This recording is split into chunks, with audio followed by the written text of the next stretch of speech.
జనగర్జన, జగిత్యాల వేదికగా రణగర్జన. నిరంకుశ కాంగ్రెస్ పాలనపై కత్తి దూసేందుకు పోరుగడ్డ పిడికిళ్లు బిగుస్తుంది. గులాబీ పార్టీ బహిరంగ సభకు జగిత్యాల వివేకానంద స్టేడియంలో భారీ స్థాయిలో ఏర్పాట్లు జరుగుతున్నాయి. 1,00,000 మందికి పైగా జనం తరలివచ్చే ఈ బహిరంగ సభ అరేంజ్మెంట్స్ ను నియోజకవర్గ బీఆర్ఎస్ నాయకులు దగ్గరుండి చూసుకుంటున్నారు. ఎవ్వరికీ చిన్న ఇబ్బంది కూడా రాకుండా పగడ్బందీగా ఏర్పాట్లు సాగుతున్నాయి. రేపు జరిగే భారీ బహిరంగ సభకు గులాబీ దళపతి కేసీఆర్ హాజరవుతారు. ఈ సభలోనే కాంగ్రెస్ సీనియర్ నేత మాజీ మంత్రి జీవన్ రెడ్డి బీఆర్ఎస్ పార్టీలో చేరుతారు. కేసీఆర్ ఆయనకు గులాబీ కండువా కప్పి సాదరంగా పార్టీలోకి స్వాగతిస్తారు. ఇక ఇదే సభలో ఉమ్మడి కరీంనగర్ జిల్లా నుంచి వందలాది మంది కాంగ్రెస్ నాయకులు, వేలాది మంది కార్యకర్తలు కూడా గులాబీ పార్టీలో జాయిన్ కానున్నారు. బండెనక బండి కట్టి బయలుదేరేందుకు ప్రజలు సిద్ధమవుతున్నారు. ఇవన్నీ చూసే కాంగ్రెస్ పార్టీకి వణుకు మొదలైంది. సభకు ఆటంకాలు సృష్టించడానికి నక్క జిత్తులన్నీ ప్రయోగిస్తున్నారు కాంగ్రెస్ లీడర్లు. కానీ ఆ ట్రిక్కులేవి చెల్లవని, సభను గ్రాండ్ సక్సెస్ చేసి తీరుతామని బీఆర్ఎస్ నేతలు తేల్చి చెప్తున్నారు.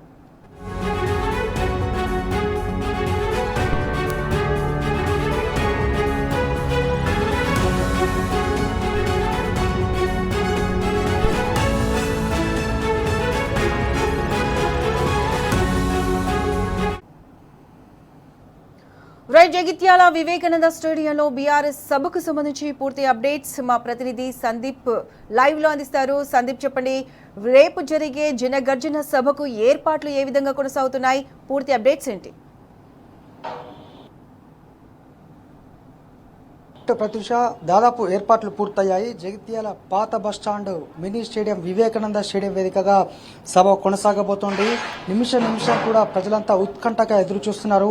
ఇప్పటికే కేసీఆర్ సభలో కేసీఆర్ గారు ఏం ప్రసంగిస్తారనేటువంటి ఆసక్తి నెలకొగా కోరుట్ల, మెట్పల్లి, కొడిమ్యాల, సారంగపూర్, బీర్పూర్ ప్రాంతం నుంచి ఇప్పటికే ఇవాళ కోరుట్ల ఎమ్మెల్యే డాక్టర్ కల్వకుంట్ల సంజయ్ ఆధ్వర్యంలో అనేక మంది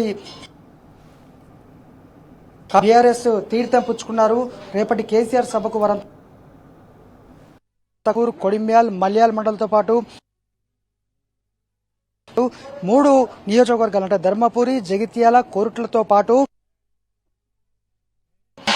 ఉమ్మడి కరీంనగర్ జిల్లా వ్యాప్తంగా కూడా రాబోతున్నారు. మనం ఇప్పటికే చాలా మందితో మాట్లాడాము. ఒకసారి మనం ఏర్పాట్లు చూడొచ్చు. దాదాపు 95% దాదాపు పూర్తయిపోయింది. సాయంత్రం 5 గంటల లోపు ఎక్కడికక్కడ ఏర్పాట్లకైతే పూర్తి కాబోతున్నాయి.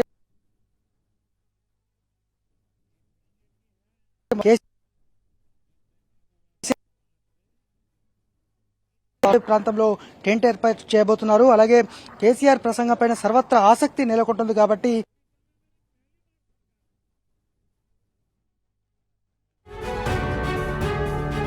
Right Sandeep, thanks for the updates.